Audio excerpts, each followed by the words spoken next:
Good morning, good afternoon, good evening to you, wherever you are in the world. I greatly appreciate you joining me for this second lecture for week number two.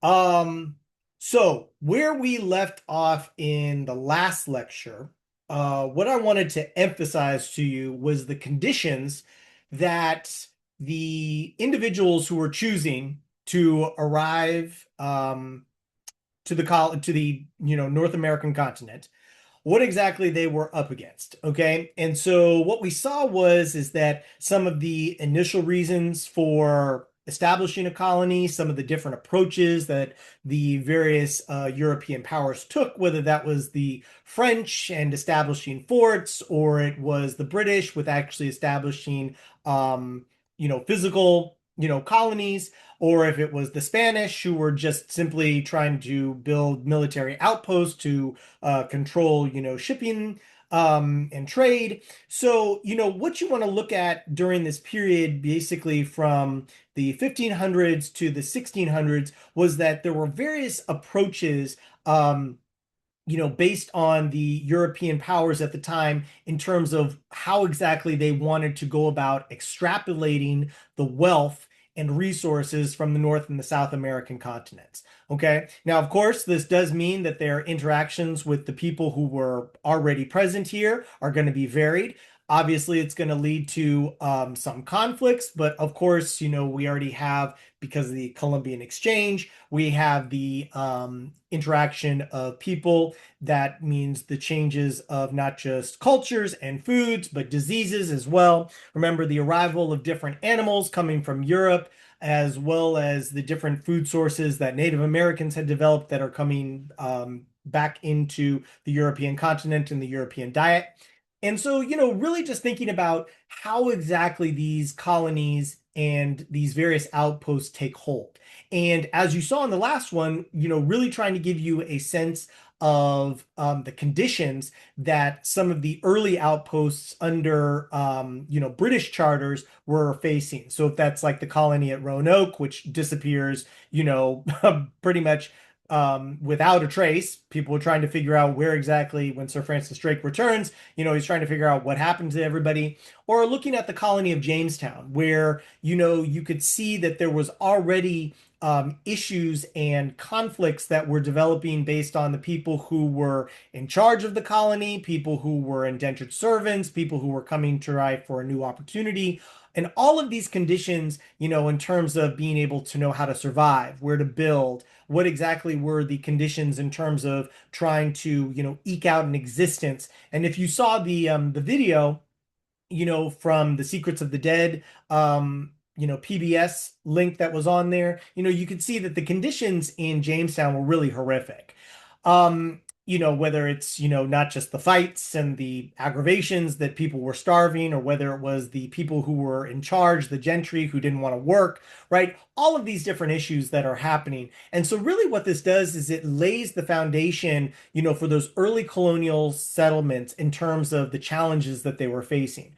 What I want you to think about in terms of this lecture is how those challenges really inform decision making and really begin to lay the foundations for individuals who will eventually become their own group of people, right? What we will eventually call ourselves as Americans. But how exactly does that identity come about? How exactly do we form this sense of difference, right? Because at the time, whether it is somebody like John Rolfe or Sir Francis Drake or any of the other people that are coming from, England or Europe in general, these people still see themselves very much as European. And so the important thing is trying to understand, like, what exactly are those events that begin to contribute to chip away at that sense of being British or European and now being something other than, something different. Okay. Because remember that process that really takes place, it doesn't just happen overnight. It's not like, oh, one day, hey, we're just fed up with the king, and guess what? We are our own people. The question is how do we get there? And even when we have that issue, as we'll see, later in the 18th century, there were still very many people who were like, I'm not too sure if we're actually going to get there, but I'm getting ahead of myself. So let's go ahead and let's start to look at some of the aspects that contribute to this, some of the um, factors. The first that I want to draw your attention to is a term that we've now, established in the historical record, because during the period when it was actually happening, it really wasn't a term at all, but we call it salutary neglect. Now, if you click on that link, it'll take you to a letter and a series of documents, and it's also on Canvas as well, that quotes and is from a gentleman by the name of Edmund Burke. Now, Edmund Burke is a representative. He's actually an individual who is in England, but it's actually in the 18th century. And he's actually an individual who actually really comes up with this term of salutary neglect. Now, of course, while it was happening between the 1600s to about 1763, which is that period of salutary neglect, it's really roughly a period of 150 years. So let me tell you about it. But go ahead and take a look at the letter and the link and see what, Edmund Burke was discussing. But what I want you to understand about this period, which basically covers the period of Jamestown, Roanoke, it also covers the period that we will be looking at in this lecture of the Salem witch trials. Salutary neglect is a period where the governments of Europe, including those of Great Britain, but the governments of Europe in general were really occupied with what was going on in Europe at the time. Okay.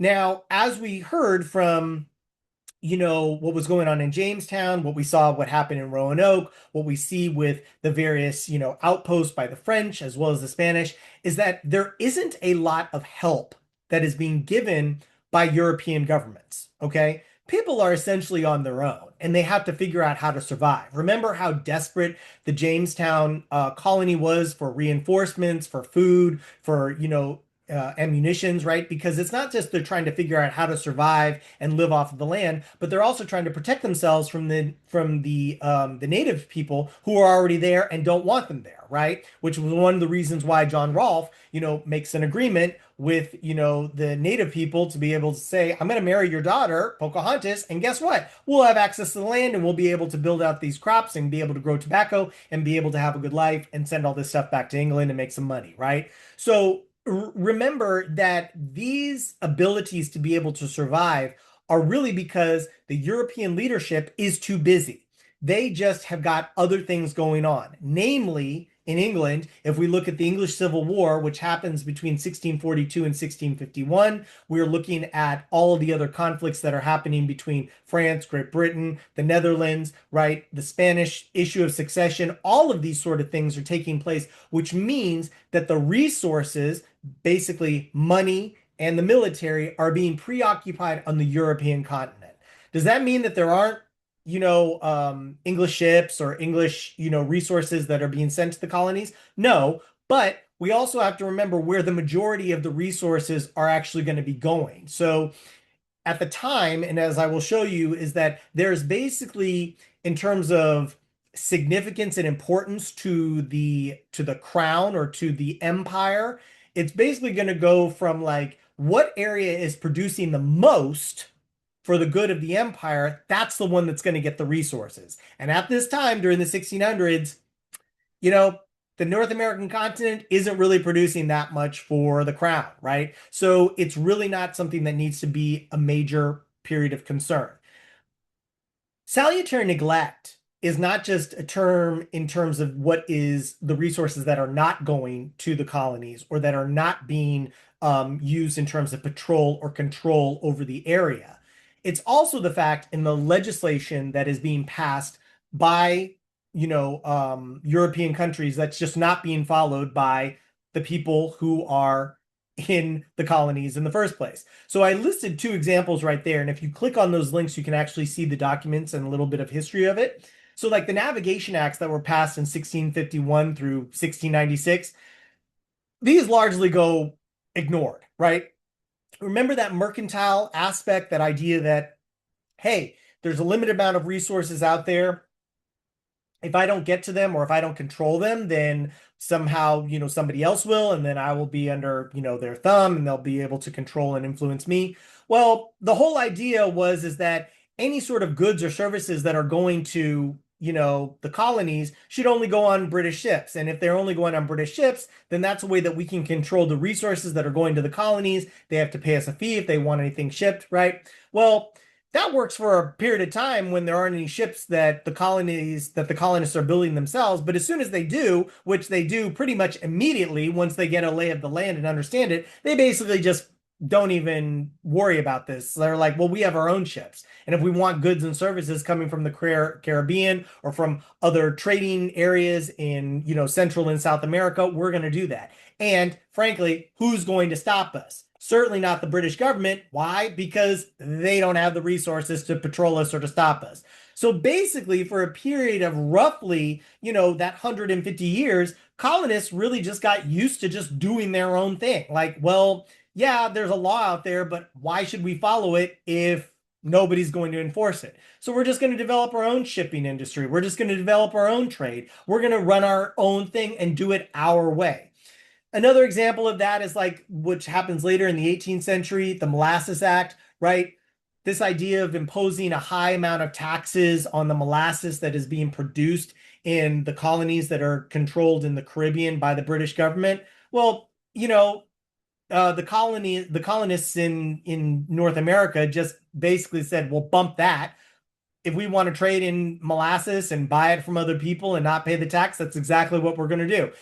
Is it basically a black market for molasses and sugar? It is, but you know what? Who's going to enforce it? Once again, it's like if you're not going to get caught, might as well go ahead and do it. So, much like, with England and it being preoccupied and basically the colonies not following any of their laws, the same thing was with the French. They were constantly fighting wars with the British. They don't have time to patrol, their various outposts in Quebec or in Montreal or in various parts of, the Ohio Valley. They just really don't have the resources to do it. And then also the international wars, Spanish War of Succession, European governments are just spent. And so they just don't have the ability to be able to manage these resources. So that's essentially what salutary neglect is that salutary neglect really opens up the space for colonists to just do their own thing. And when you have the opportunity to do your own thing, you begin to figure things out, like what seems to work for us. What laws do we have to pass? How do we protect ourselves from the Native Americans? How do we run our cities? How do we enforce our laws? How do we punish? How do we, manage our everyday social systems? And it's in these moments, in these little micro moments that people do in their everyday behaviors through trade, through interaction with each other, through the enforcement of policies and procedures, that they begin to develop their own set of doing things. Now, at this time, they still see themselves as British, but they're British because they're doing it. Yes, they're a part of a larger, empire, and they see themselves that way, but they also are beginning to see how they can do things on their own and why they must do things on their own because they're not getting the resources and necessarily all the support, as well as the overseen incursion of a foreign power that is telling them what to do from day to day, right? They literally are left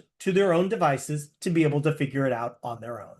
So, as mentioned, limited resources, costly governance. Remember, it costs money to be able to send ships and military weapons and everything else to try to keep things going. And you certainly don't want to send it to the colonies when you need to have it on your own shores in Europe. So, these are the issues. So all of these problems, these are the things that the colonists have to figure out on their own. They have to figure out how to respond to various, issues. They can't rely on their home governments to be able to send them reinforcements. They have to figure out how to survive. And when you learn how to do these things on your own, it builds up a sense of confidence, a sense of ability to be able to manage your own affairs. And it calls into question later on, like, well, do we really need a foreign power to be able to tell us what to do? Shouldn't we be able to do it on our own? Or are we already not doing it on our own? Okay. So, just think about it like that. I mean, it's very similar if any of you are like, collegiate sports fans. It's very similar to the relationship between various um college programs. So like, conferences like the SEC or the ACC or it used to be called the Pac-10, then it was the Pac-12, now it's the Pac-nothing, right? It's like these things and their relationship with the NCAA, right? Many of these organizations now run their own championships. They just do their own thing. They have learned how to circumnavigate for the last, 15, 20 years the systems of the NCAA. And so now the NCAA seems to be very much just a figurehead. They don't really have much power or authority because these institutions, these leagues, these conferences are just doing it on their own. So very similar, to what was happening under salutary neglect. Now, what's important to understand is that while these colonies in North America are under government charter from Great Britain, the fact of the matter is that they are really left to try to figure out how to implement these laws in the everyday, right? You can have, various communications and systems, and you're taught that you're supposed to create these systems in the sphere of influence of the empire that you are under. But having that actually done and then knowing that you're the one that actually has to implement it, things become very, very different on the ground, right? And so it's very important to understand that the early forms of governance, the types of colonies that exist, had varying degrees of royal influence. But most importantly, no matter what the type of colony was, it was always up to the individuals who were here in the colonies themselves to actually implement it. And the way that they go about implementing it is often a reflection of the conditions on the ground. Things can be said in one manner, but then how they are actually implemented is a reflection of the needs of what's actually happening in the moment. And it is in those decision-making processes that will lay the foundation for an independent sense of ability that is separate from that of the empire. As you can see here, one of the first types of colonies, one of the most popular, is called the royal colony, which means that it is the king or the sovereign that generates a appointment, a council essentially of a governor to run a colony. This is how the vast majority of the 13 colonies were run. So this is like Virginia or Massachusetts, South Carolina, North Carolina. A royal colony is one where there's a land grant and it is established in such a way to where they are governed and administered by a governor who's appointed by the king. There's a council that's also appointed by the king, but was sometimes appointed by the governor as well to run the day-to-day affairs. Okay. There's another type, which is known as a self-governing colony, right? Which is also formed from a land grant by the king. But these colonies, which are like, Connecticut, Rhode Island, to a certain extent, parts of Virginia and Massachusetts, right? These were also basically like corporations, right? They essentially are given a section of land, they're given a charter, and then they have to organize themselves. They have to run themselves. They're established in the name of the king, but the king isn't going to be there on the day to day, right? There isn't a specific charter. The people are not necessarily appointed. It is a local adventure, venture is, so to speak, where people invest their money in certain areas of the land and they try to make it, work.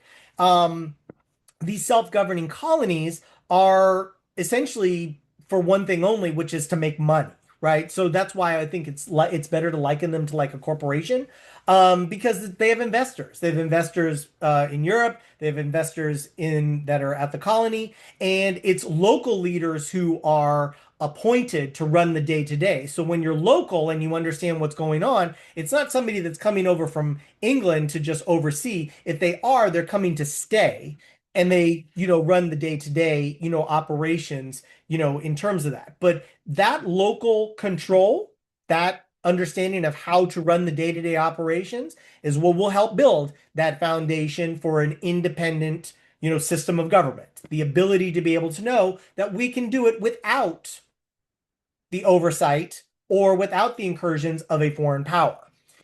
And then finally, you have what is known as a proprietary colony, which is like what the colony was here in Maryland. Okay.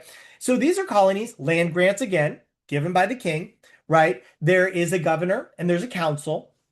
But what the example is that the the governor and the council really have a lot of latitude here. So unlike the royal colony where there is a much stricter form of expectations of what you can and cannot do, a proprietary colony may rule within the king's name, but there's a lot of latitude there that the individual can do. So like I'm sure that many of you have probably heard, if you're, a native of Baltimore and you grew up here, you probably heard the name Cecil Calvert. You know, this was the individual who received the initial land grant from the king in 1632, from Charles I, and, developed this land, essentially for, a Catholic refuge. So it wasn't for Protestants, it wasn't for, Anglicans. It was for individuals that were that were going to be that were Catholic.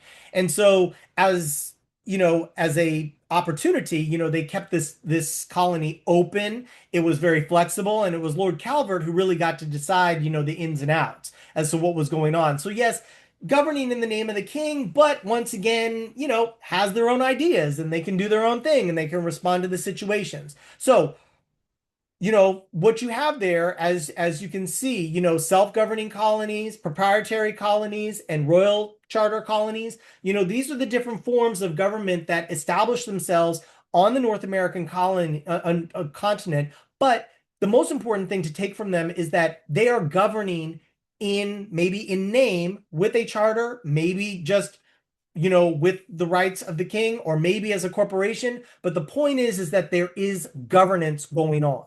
And so to whatever degree that they actually have to solve those problems as they are happening, it is in those moments of making decisions on punishment, making decisions on claims, making decisions in terms of like, how do we organize or run the colony, right? These decision-making processes with each subsequent period and generation that happens, they learn how to govern themselves. And that sort of self-sense of government is what eventually will lead to the independence, the calls that, yes, we can do this on our own, and no, we don't need the power of a king or a, governing authority to do it for us. We can do it on our own.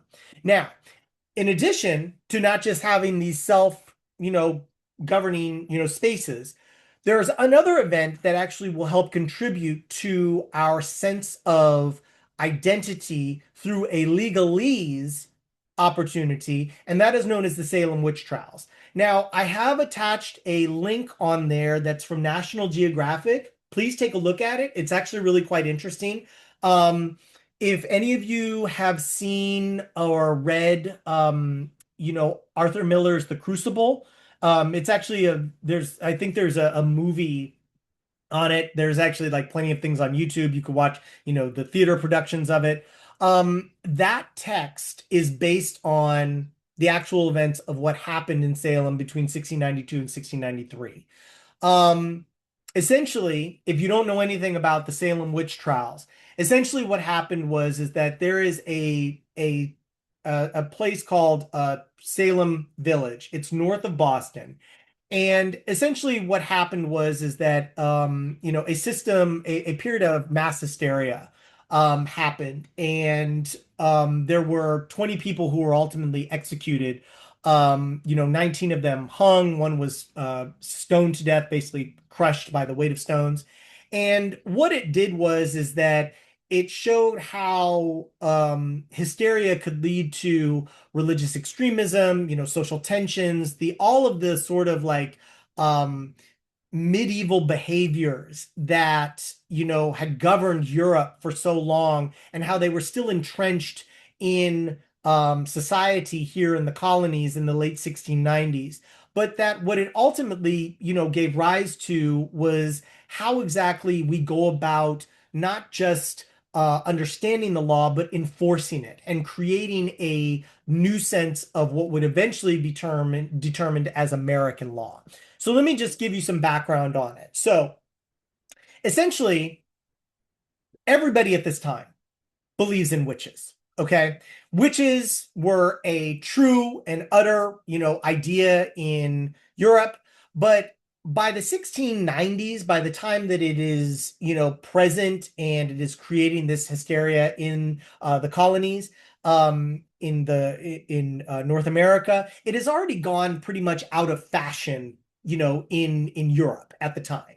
But what eventually has happened is that, when this, witch hysteria takes place, is that, you know, what we've got going on is that because of the crises that are happening in Europe, because of the lack of communication, right, of how long it takes, we're talking about several weeks or more to be able to get communication back and forth, is that there was a period in North America where basically what had led to this hysteria was um, tensions between neighbors, tensions between various factions within groupings within Salem Village.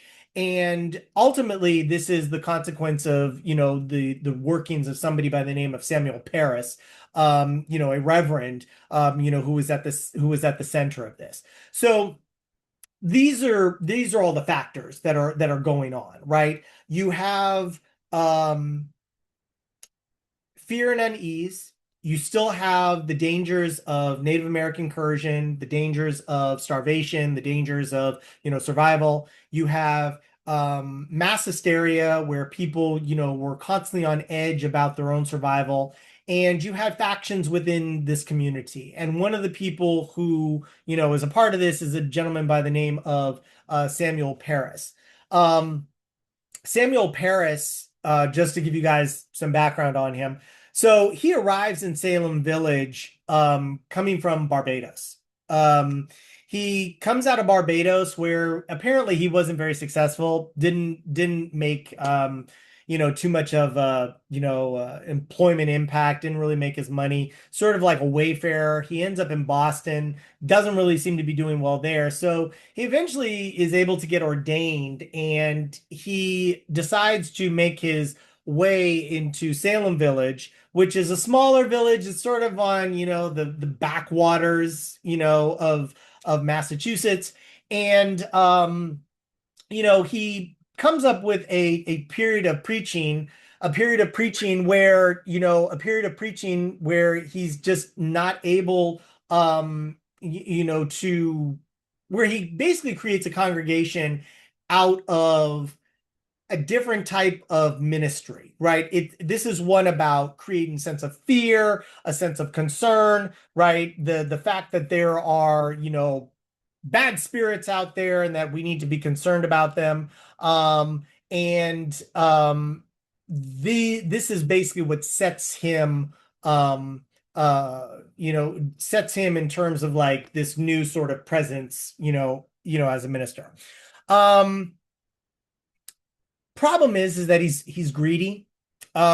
He's constantly asking for more payment from the council, right? But he basically gets connected with some of the one of the prominent families in the village by the name of the Putnams, and he basically cozies up with the Putnams as a way to be able to um put them at odds with the other group, the other big family in town, which is the Proctors. So you basically have these two groups of factions, and basically anybody else who lives in the village is either on one side or the other, right? They either work for each other or they like each other, like whatever the case may be.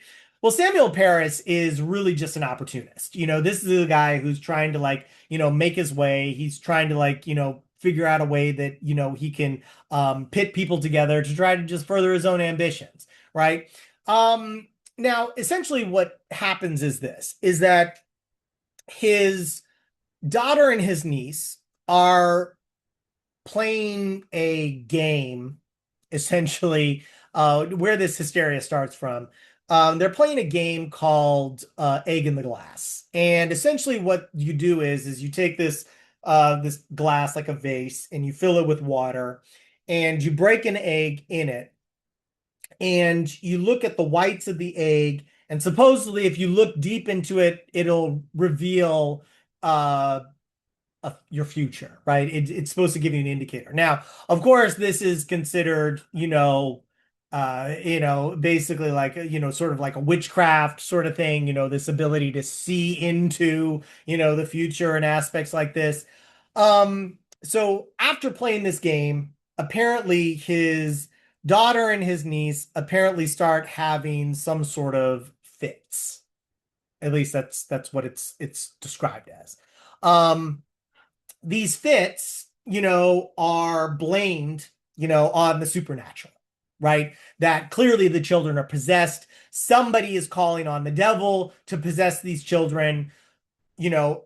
Now, what exactly is causing the fits? There's a couple of theories. One theory is that the children may have consumed some sort of wheat or corn that had a fungus on it, right? Totally common. You leave corn out, you leave oats out, the elements get to them and you consume them, and you basically can hallucinate. It's like a drug.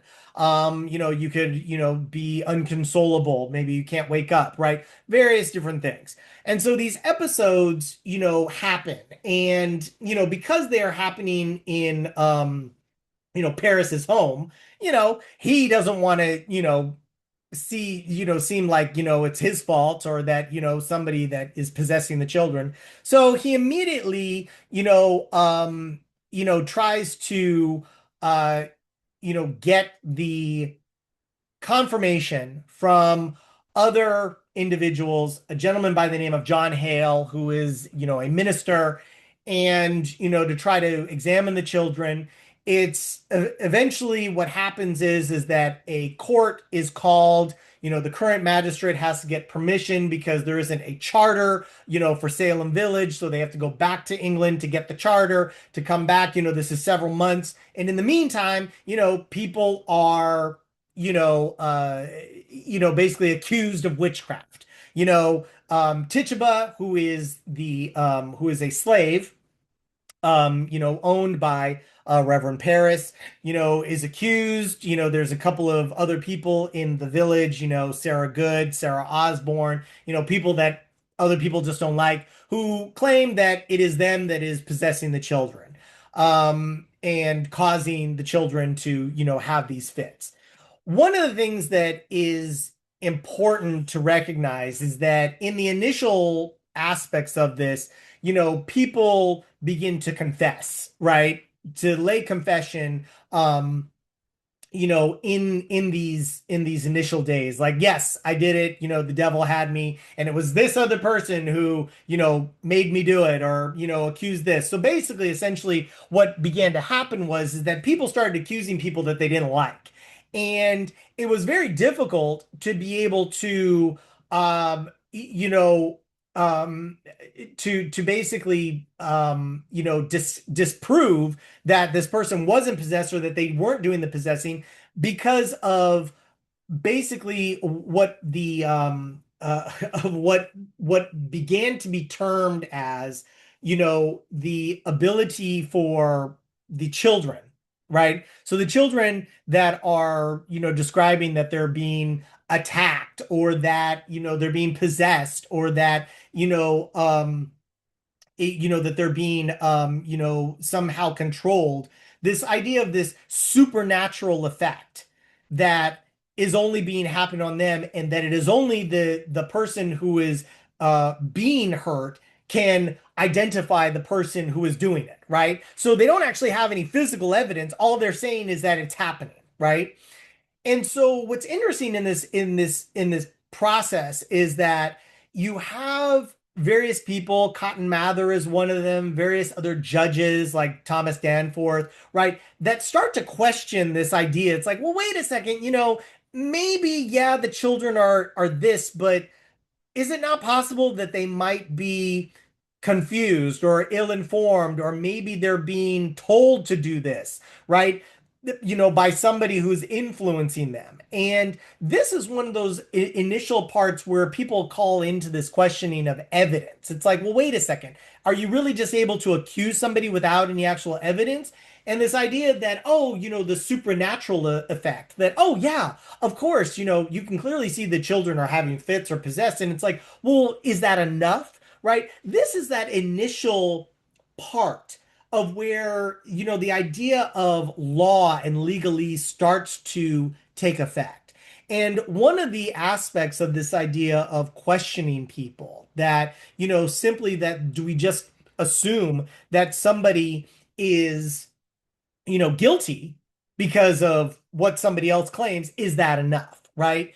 And so what I want you to understand about this, and take a look at the video because it's really quite fascinating to see, how people come up with these approaches and read that letter. The letter that that Thomas Mather writes to Sir John, about this, like, well, maybe you should go about trying to figure out if they're telling the truth, maybe take this into consideration, think about this, right? This is that whole process that really begins, what we will eventually term, the American legal system. This idea that, maybe when people are brought up to the accused, that they shouldn't have to defend themselves. Somebody should defend them, be appointed to, right? That thing that we take for granted, this idea that, oh, yeah, somebody should have legal expertise to be able to defend somebody, right? That people shouldn't just be assumed that they're guilty, that they should be presumed innocent, right? That there should be evidentiary standards, right? And so all of these aspects that come out of the Salem witch trials, these are the aspects that really will inform our later legal system and our process, right? That will be encompassed in our Constitution and in our legal frameworks, right?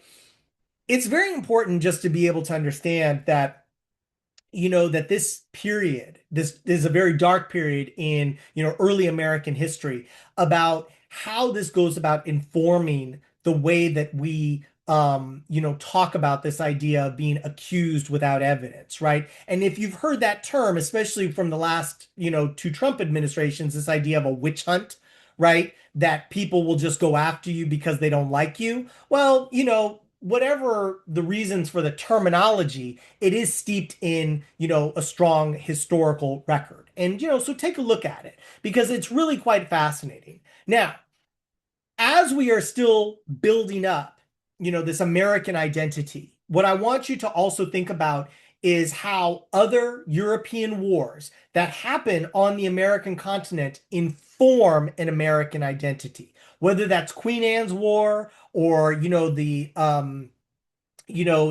French and the San Antonio, fighting the Spanish, whether it's the Tuskegee War, right? Or even just the aspects of trying to figure out how to defend oneself, which comes up as a result in the Albany Congress, right? Which is really one of the first initial meetings of colonial officials meeting together to try to figure out how do we protect ourselves, right? This idea of coming up with a sense of unified protection is really one of the first indicators of coming up with a unified identity, that we all have a similar threat and that we all need to come up with a way to defend ourselves, right? Not just little individual colonies, but how can we do this together, pull ourselves as resources together from a unified threat?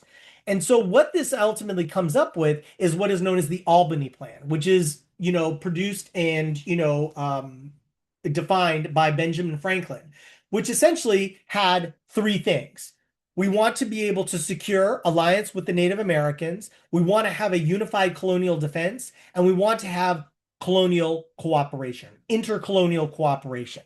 Now, this was quite different, okay? Because remember when we're moving from 1693 to 1754, right, and all the various wars that are happening in between there, we are developing as a nation various moments that are bringing us closer together, right? Now, it's important to understand that Great Britain never thought that colonies would somehow unify, in any sort of respect, right? That they're always going to be divided, right? They're too self-interested. But the Albany Plan demonstrates that there was a possibility to come up with a strategy, even that was just on unified defense. even though we may have different interests and different ways and approaches of getting that, we all need to be protected. And if we can all unify under this protection of securing our alliances, securing our connections, and using our resources, why not do that? And so this plan, as you can see there, go ahead and click on it, very controversial because really it relied on this idea of, hey, let's pool our money together, levying taxes for a council that is going to be able to create a unified defense model. Now, of course, what ends up happening under this is that while it didn't necessarily work or extend itself into the way that it needed to, it would be able to create various aspects of defense that would be used in the later French and Indian War, also known as the 7 Years' War. Under this war, which I will go into in the next into the next lecture, this war is one of the things that is crucial to understand how American identity really begins in terms of our fight for independence. It really begins at the end of the French and Indian War in 1763. Okay? And I will begin with that in the next lecture. All right? If you have any questions or anything, please leave them for me.